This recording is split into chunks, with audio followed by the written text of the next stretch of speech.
আজকে আমাদের আলোচনার বিষয় পরিচ্ছেদ ৫ ধ্বনি ও বর্ণ। ধ্বনি ইতিমধ্যে আমরা আলোচনা করেছি যে ধ্বনি কি এবং বর্ণই বা কি। আমি এখানে সুন্দর করে গুরুত্বপূর্ণ লাইনগুলো দাগিয়ে রেখেছি। বরাবরের মতো এবারও বলছি, একজন শিক্ষার্থী যদি এই লাইনগুলো আত্মস্থ করে তাহলে যেকোনো পরীক্ষায় তার কোনো সমস্যা থাকবে না বলে বিশ্বাস করি। তো এখানে বলা হয়েছে ভাষার ক্ষুদ্রতম এককে ধ্বনি বলে। এখানে কেন ক্ষুদ্রতম একক বলা হচ্ছে? কেননা ভাষাটা সৃষ্টি হয় মূলত হচ্ছে ধ্বনির মাধ্যমে। তাহলে ধ্বনি কি? ধ্বনি হচ্ছে বাকযন্ত্রের সাহায্যে উচ্চারিত আওয়াজ। একটা বাড়ি তৈরি করতে যেমন ইট, পাথর, বালি, সিমেন্ট লাগবে, তেমনি একটা ভাষা তৈরি করতে গেলে ধ্বনি লাগবে। আর বাংলা ভাষার ৩৭টি মৌলিক ধ্বনি রয়েছে। এই ধ্বনিগুলোকে দুই ভাগে বিভক্ত করা হয়েছে। একটা হচ্ছে স্বরধ্বনি আর একটা হচ্ছে ব্যঞ্জন ধ্বনি। এখানে বলা হয়েছে যে মৌলিক স্বরধ্বনি হচ্ছে ৭টা। তাহলে মৌলিক স্বরধ্বনিগুলোকে কয়টা ভাগে বিভক্ত করা হয়েছে, বা মৌলিক স্বরধ্বনি এখানে কয়টা আছে? ৭টা আছে। আর ধ্বনিকে দুই ভাগে বিভক্ত করা হয়েছে। প্রশ্ন আসতে পারে যে ধ্বনিকে কয় ভাগে বিভক্ত করা হয়েছে? তখন আমাদের বলতে হবে ধ্বনিকে দুই ভাগে বিভক্ত করা হয়েছে, একটা হচ্ছে স্বরধ্বনি আর একটা হচ্ছে ব্যঞ্জন ধ্বনি। এর মধ্যে মৌলিক স্বরধ্বনি হচ্ছে ৭টা। যেহেতু এখানে ধ্বনি, আর আমাদের একটা কথা মনে রাখতে হবে, ধ্বনিটা হচ্ছে প্রকাশ করা হয় থার্ড ব্র্যাকেটের মাধ্যমে, অর্থাৎ তৃতীয় বন্ধনীর মাধ্যমে। তো মৌলিক ৭টা স্বরধ্বনি কি কি? ই, এ, এ, আ, অ, ও, হ্রস্ব। এগুলো হচ্ছে আমাদের মৌলিক ৭টা যে স্বরধ্বনি আছে সেগুলো। এখন এখানে আমরা ধ্বনিগুলো থেকে দেখতে পাচ্ছি যে সবগুলোই আমাদের স্বর বর্ণগুলোই মোটামুটি আছে, তবে একটা এখানে আছে, সেটা হচ্ছে এ। তাহলে এর ব্যাপারটা একটু বলি। এ হচ্ছে তখনই উচ্চারিত হবে, এটা মূলত আওয়াজ। যেমন আমরা যদি একটি, তারপর হচ্ছে আমাদের জ্ঞান,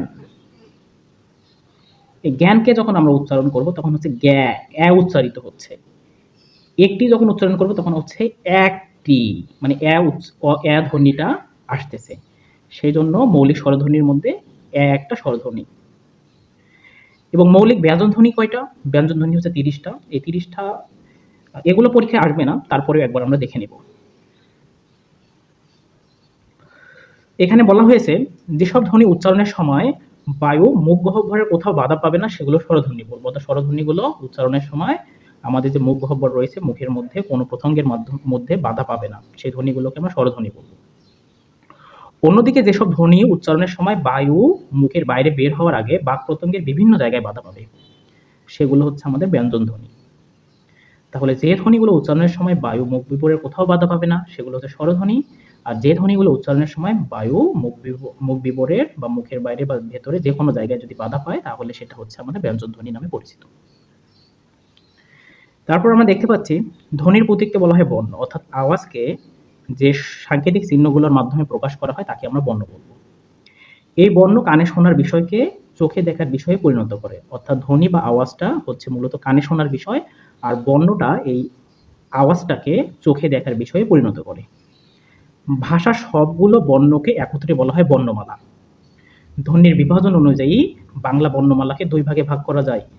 স্বরধ্বনির প্রতীক হচ্ছে স্বরবর্ণ এবং ব্যঞ্জন ধ্বনির প্রতীক হচ্ছে ব্যঞ্জন বর্ণ। তাহলে এখানে আমরা দেখলাম যে ধ্বনির বিভাজনটা বর্ণমালা অনুযায়ী দুই ভাগে বিভক্ত। স্বরধ্বনি যে প্রতীক, অর্থাৎ স্বরধ্বনি কোনগুলো? যে আওয়াজগুলো মুখ বিবরের কোথাও বাধা পাবে না। আর ব্যঞ্জন ধ্বনি কোনগুলো? যে ধ্বনিগুলো উচ্চারণ করার সময় মুখ বিবরের বাতাস কোথাও না কোথাও বাধা পাবে। তাহলে স্বরধ্বনির প্রতীক হচ্ছে স্বরবর্ণ, ব্যঞ্জন ধ্বনির প্রতীক হচ্ছে ব্যঞ্জন বর্ণ। বাংলা বর্ণমালায় মূল বর্ণের সংখ্যা মোট 50টি আমরা জানি। তার মধ্যে স্বরবর্ণ হচ্ছে 11টি এবং ব্যঞ্জন বর্ণ হচ্ছে 39টি। তবে মূল বর্ণের পাশাপাশি বাংলা বর্ণমালায় রয়েছে নানা ধরনের কার বর্ণ। কার বর্ণ হচ্ছে স্বরবর্ণের সংক্ষিপ্ত রূপকে আমরা কার বলি, এবং যেগুলো সংক্ষিপ্ত রূপ আছে সেগুলোকে আমরা কার বর্ণ বলবো।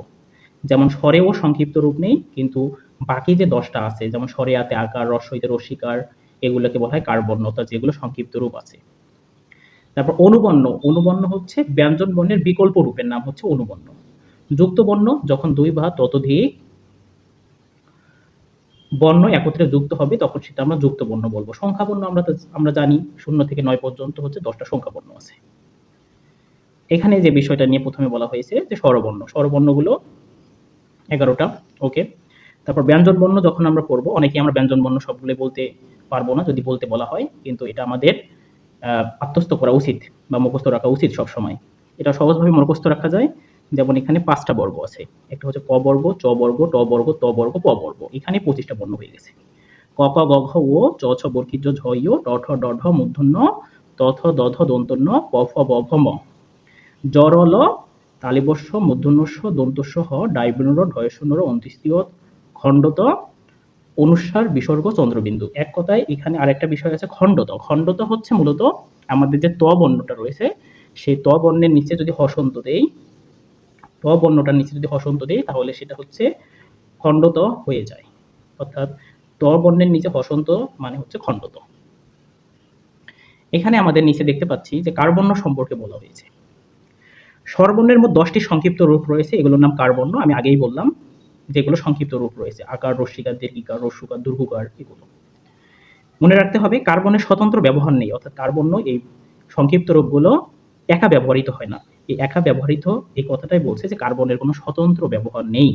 এগুলো ব্যঞ্জনবর্ণের আগে বসতে পারে, পরে, উপরে, নিচে বা উভয় দিকে যুক্ত হয়। কোনো ব্যঞ্জনের সঙ্গে কার্বর্ণ বা হস চিহ্ন না থাকলে, যদি আমরা একটা ব্যঞ্জন বর্ণ আছে, একটা শব্দের মধ্যে কোনো ব্যঞ্জন বর্ণে আছে কিন্তু কোনো হস চিহ্ন নাই এবং কোনো কার্বর্ণ অর্থাৎ সংক্ষিপ্ত রূপও নাই, তাহলে ধরে নিতে হবে সেখানে অধ্বনি আছে বলে ধরে নিতে হবে।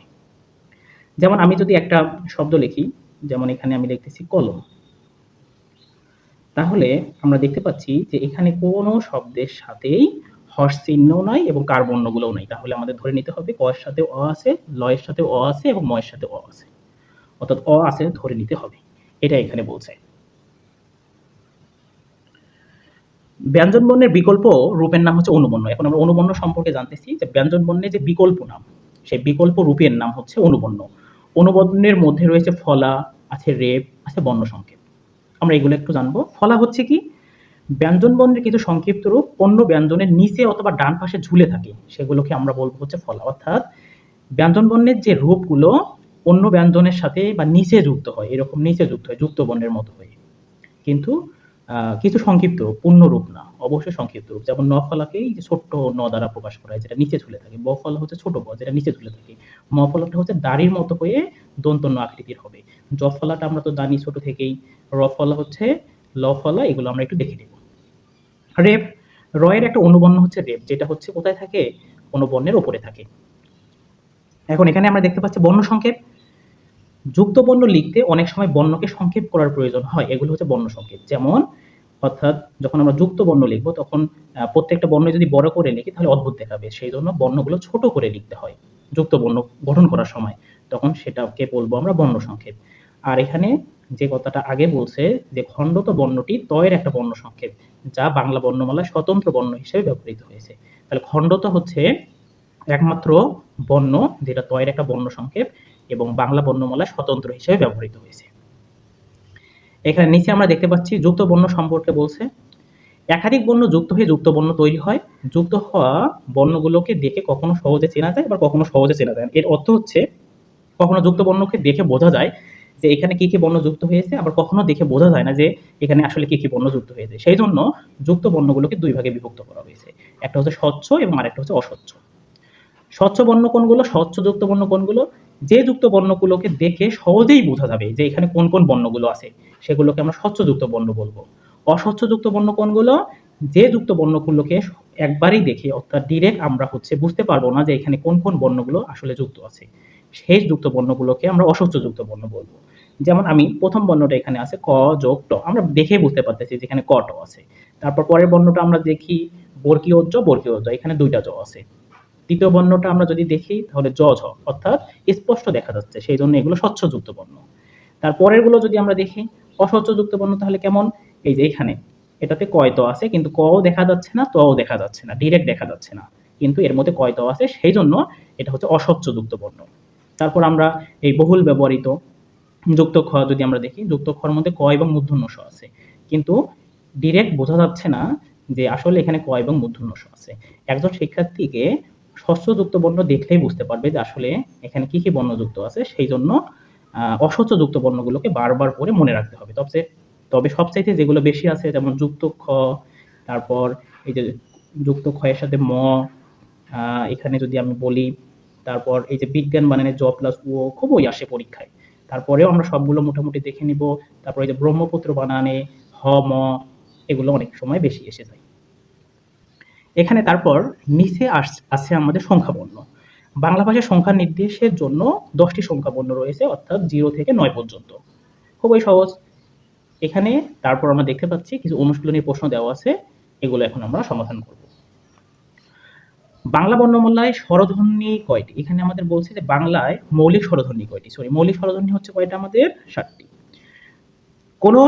কোন ধ্বনিগুলো উচ্চারণের সময় মুখ গহ্বরের কোথাও বাধা পাবে না? তাহলে কোন ধ্বনিগুলো উচ্চারণের সময় মুখ গহ্বরের কোথাও বাধা পাবে না, সেটা অবশ্যই স্বরধ্বনি আনসার হবে। ধ্বনির প্রতীককে আমরা কি বলবো? অর্থাৎ ধ্বনি যে চিহ্নের মাধ্যমে প্রকাশ করা হবে তাকে আমরা কি বলবো? বর্ণ। ব্যঞ্জনের সঙ্গে কার বর্ণ বা হর চিহ্ন না থাকলে ধরে নিতে হবে এখানে কোন ধ্বনি আছে? অ ধ্বনি আছে। আমরা এখানে যদি দেখি যে এই যে যুক্ত বর্ণটি বলছে, এরকমই প্রশ্ন আসবে যে যুক্ত বর্ণটি কোন কোন বর্ণ দিয়ে তৈরি। তাহলে এটা ডিরেক্ট বর্ণ দেখা যাচ্ছে না, তার মানে বুঝতে হবে এটা হচ্ছে অস্বচ্ছ যুক্ত বর্ণ। তাহলে এখানে আছে মূর্ধন্য স এবং মূর্ধন্য, এগুলো আমাদের একটু পড়ে আত্মস্থ করতে হবে। স্বরবর্ণের সংক্ষিপ্ত রূপকে আমরা কি বলবো? স্বরবর্ণের সংক্ষিপ্ত রূপকে আমরা বলবো হচ্ছে কার বর্ণ। ব্যঞ্জন বর্ণের বিকল্প রূপের নাম হচ্ছে আমাদের অনুবর্ণ। নিচের কোন জোড়াটি যুক্ত বর্ণের রূপভেদকে প্রকাশ করে? তাহলে যুক্ত বর্ণের রূপভেদকে দুই ভাগে বিভক্ত করা যায়, একটা স্বচ্ছ এবং অস্বচ্ছ। বর্ণগুলো যদি আমরা ডিরেক্ট দেখতে পাই স্বচ্ছ, বর্ণগুলো যদি ডিরেক্ট না যায় তাহলে সেটা অস্বচ্ছ। বাংলা কার বর্ণের সংখ্যা 10টা, অর্থাৎ স্বরে ও এটার কোনো সংক্ষিপ্ত রূপ নেই। এটা বাদে বাকিগুলো সবগুলোরই সংক্ষিপ্ত রূপ রয়েছে। বাংলা সংখ্যা বর্ণ কতটি? 0 থেকে 9 পর্যন্ত 10টি। যদি ভিডিওগুলো ভালো লেগে থাকে তাহলে প্লিজ আমাকে লাইক কমেন্ট করে উৎসাহিত করবেন। সবাইকে ধন্যবাদ।